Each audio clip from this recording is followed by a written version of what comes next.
Hey, welcome once again to another episode of B&B Hockey Talk. We thank you again for joining us. I'm Aaron Bloxel with my co-host, Mr. Matt Balzer. Man, two firings in 3 days in the NHL after nobody got fired last year at all. We're going to start it off in the Central Division with the Chicago Blackhawks, 6-6-3, bad Western road trip, and they decide to fire the mustachioed one, Joel Quenneville. Why don't you fill us in? Yeah, so after the Chicago Blackhawks have lost their last 5 games, they decided to part ways with Quenneville. And both of their assistant coaches, Kevin Dineen and Ulf Samuelsson, were also fired as well. And they named Jeremy Colleton, who's only 33 years old, as their new head coach. I believe Colleton played a little bit with the New York Islanders in his career, and he was the youngest coach in the American Hockey League to start this season, coaching Chicago's farm team, the Rockford Ice Hogs, I believe, if I remember that correctly. But yeah, it's sort of crazy. It's just like, I think he's the same age as Brent Seabrook, and I believe there's like 3 or 4 guys that are older than him that are playing for the Blackhawks right now. So an interesting move. I think it's not really Quenneville's fault. I think it's just a lot of the contracts that Stan Bowman's given out to a lot of the big players. Like, I think right now, out of all their big names, like Patrick Kane's the only guy that's worth the amount of money that he's making at $10.5 million. Because I think that the line that I heard that brought up when those contracts were handed out, it's they paid them for what they have done and not what they were going to do down the road. So like Jonathan Toews, I see why they give him $10.5 million, but like, if you really look at his stat lines, he's never gone to like 80 points in a season, or been really a big offensive dynamo in the regular season. It's more of the playoffs where he's really stepped up his game. And then that Brent Seabrook contract just looks terrible right now for the Blackhawks. But the thing is, if I'm a Chicago Blackhawk fan, I'm not complaining because we got 3 cup rings out of all that. But Quenneville coached 11 seasons in Chicago, winning 452 games in that time span. And of course, the 3 cup rings in 2010, 2013, and 2015. So yeah, I think it was time just to switch things up. Stan Bowman, after some of their cup victories, had shuffled the roster, and they've been able to get back to the Stanley Cup Finals. So maybe this is a last ditch effort to maybe even save his job after the end of the season. Saying all that, one wonders if the Central Division team, the St. Louis Blues, may be next to pull the trigger. As of course, we've talked about their struggles on this show as well. So over to the Pacific Division, the Los Angeles Kings get their first win with Coach Willie D behind the bench. Yeah, so it was a nice, good, hard victory against the Anaheim Ducks, who haven't been really scoring much goals of late. And they continue their downward trend after John Gibson's really hot start to start the season. But Jack Campbell had a beauty assist last night, going all the way, firing a pass all the way up to Tyler Toffoli at the far blue line, who got to Kovalchuk for a nice breakaway goal.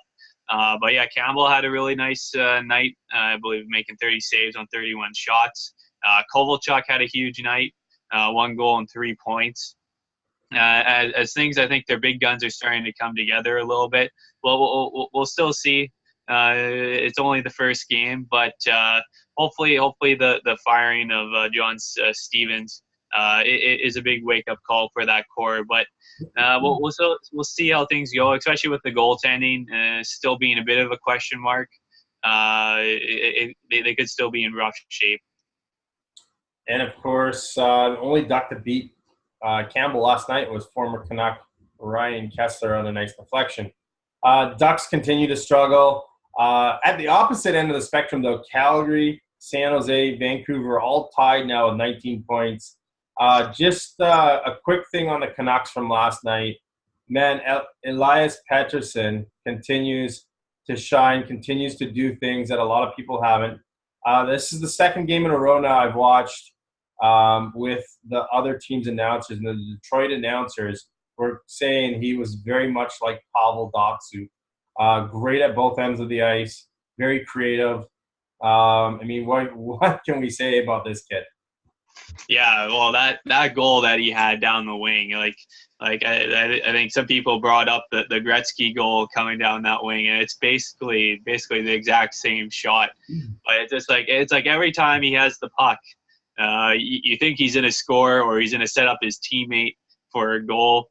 It's just super exciting to watch. But yeah, that slap shot going post and in for his 10th goal in 10 games is just insane. Like, I think I posted in our Facebook page and in the Canuck report. So if you haven't heard again, but it's worth saying over and over again, only 17 players in NHL history have scored 10 goals in their first career 10 games, and 12 of them were in the first year of the NHL, 1918-19. So only 5 other guys since the first season in NHL have done this. So that's how good Pettersson's been. And basically, he is the Canucks right now with all the injuries they have, with Besser being out last night with that groin injury. And yeah, we'll see playing in Boston tomorrow. I think Jaro Halak will be in net, and he has the best numbers in the NHL right now. We'll see if he can figure him out. He probably will, just the way that he's been playing. But the Canucks will just have to make sure Brad Marchand stays away from him. Hopefully Archibald can handle that or something like that. Well, just watching that game against Detroit, the announcers were talking about after that goal, they just basically said, let's just give this kid the Calder Trophy already. Sorry, Dennis Cholowski, who happens to be the second leading scorer in rookie scoring right now. That's way behind.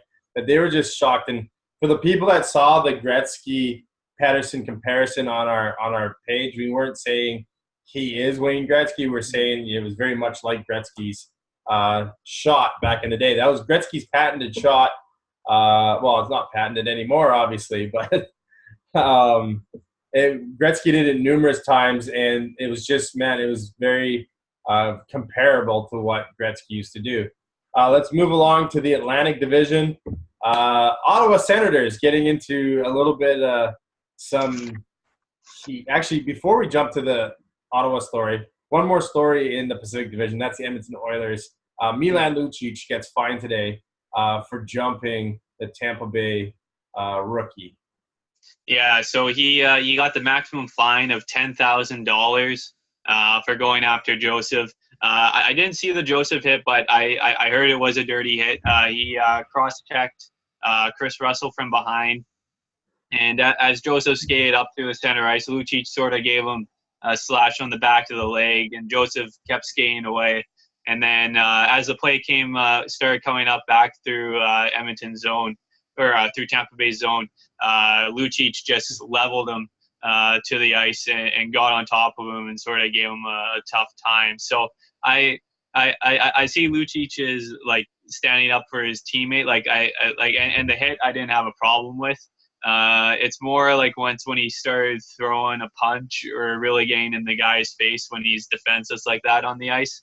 I think that's where the problem is with it. But like the retaliation, like don't really have a problem with it. But the NHL with a $10,000 fine. I'm surprised he actually had a hearing for this if they were only going to fine him.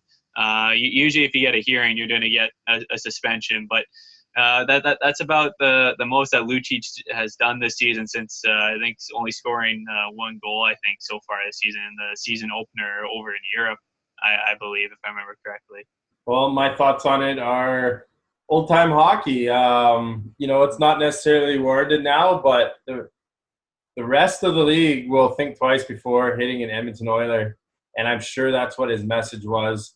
I think that really is missing in some of today's game. I don't know if he'll ever come back, but people do play a lot braver or a lot better when they have that toughness behind them that can protect them. So and you mentioned Patterson in Boston. I mean, there is a chance that a guy like Marchand could pick a fight with him, right? And maybe Patterson will get in his first NHL fight. Not likely. Marchand's actually a pretty good fighter. So let's go on to the Atlantic Division. Ottawa Senators in Arizona take an Uber. Privacy Law Act or not, I know it varies state to state down there, and they had no right really to publish it. But do players not have to pretend that there's a camera on them at all times, or what's your take on this? Oh, the thing is, I don't really have a problem with anything that was said by any of the Sens players. Like, players get frustrated and stuff, and you need to vamp. Just like if you're at work or whatever, you got some frustrations, you're gonna let the things out. And it just happened to be bad luck that the guy posted it on or released all the audio. I think the craziest thing is how many guys were actually in that Uber. Yeah, because there was like it was a bus. Yeah, it was like Shabbat, Duchesne, Formanton, Tierney, Weidman, and Colin White. All those guys were in there complaining about the PK, which actually has been god awful for Ottawa this season. They're ranked second last at 68.8% this season. So I can see why guys are tuning out. I think I just saw some of Mike Gillis's comments on it. I think he said like the only concern that he had with it was some of the older players with the younger players in that leadership role that they have when they start complaining or whatever, that it can rub off on those younger guys. But other than that, it's just a thing. It's like the guys are frustrated or whatever. It's like you're gonna release all that. And it just happened just to be bad luck after. I think the only guys I felt bad for was like the next day in the media when they brought out Mark Stone, Mark Borowicki, Zach Smith, and Craig Anderson to answer questions the next day. It's like none of those guys were in that incident, and they had to take the fall for those guys. And even the Ottawa's GM, Pierre Dorian, he didn't really come out in the media as well to really address it. So interesting situation there, but I don't think it is as big of a deal. It's just sort of basically a little bit of an embarrassment for the players just for that audio to be released. But all former NHL guys were coming out in support of them. It's just like guys are gonna vent their frustrations. Well, Pierre Dorian obviously was trying to sign the Uber driver to interview him for his next interview, since no players will interview him anymore. No, I'm just kidding. Jokes aside.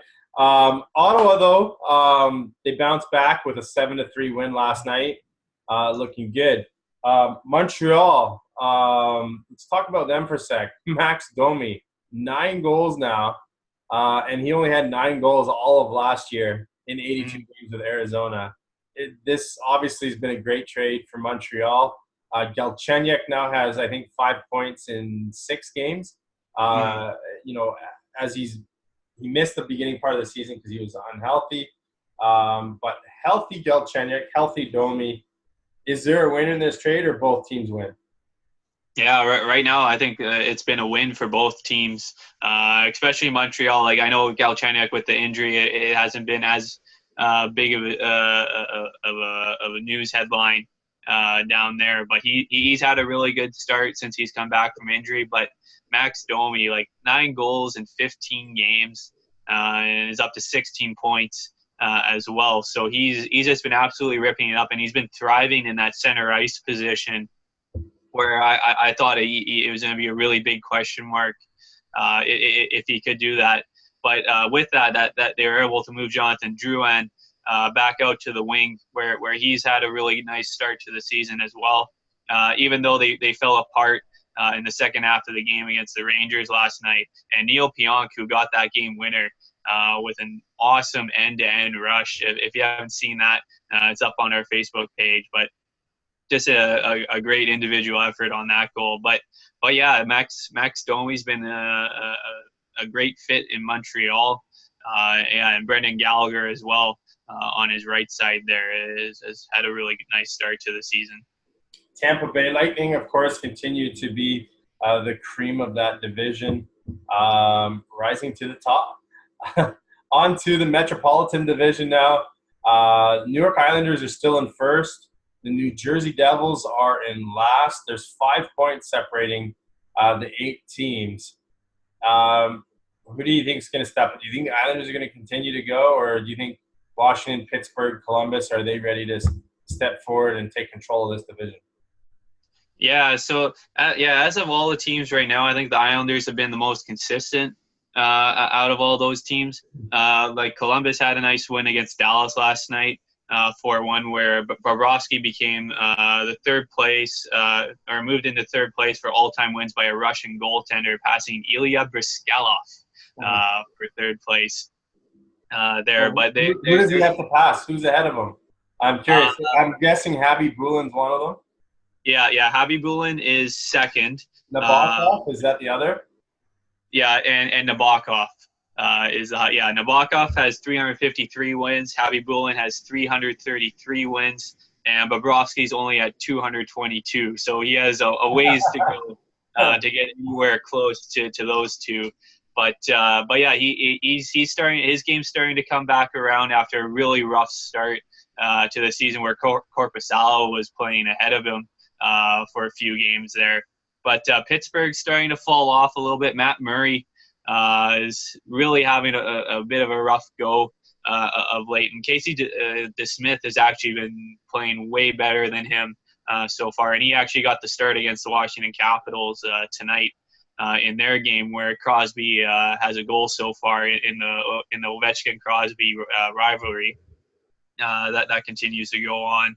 But, Washington – they've sort of been up and down too, and New Jersey continues to fall after their win against Pittsburgh, getting destroyed by Ottawa out of all teams, 7-3 last night, where Mark Stone had a great game, having 2 goals, 5 points, and also bringing up Thomas Chabot is up to 20 points in only 15 games, which is the best start by an NHL defenseman since Brian Leetch in 2000-2001, where he had 21 points through the first 15 games for the New York Rangers. So if you're an Ottawa fan and you're really concerned about Erik Karlsson leaving, Chabot's stepped up in a huge way. And I think if he ever did see Chabot playing for Canada at that World Junior Tournament that last year, he was by far the best player for Canada and one of the best players in the entire tournament, where every game he just dominated. So I'm not too surprised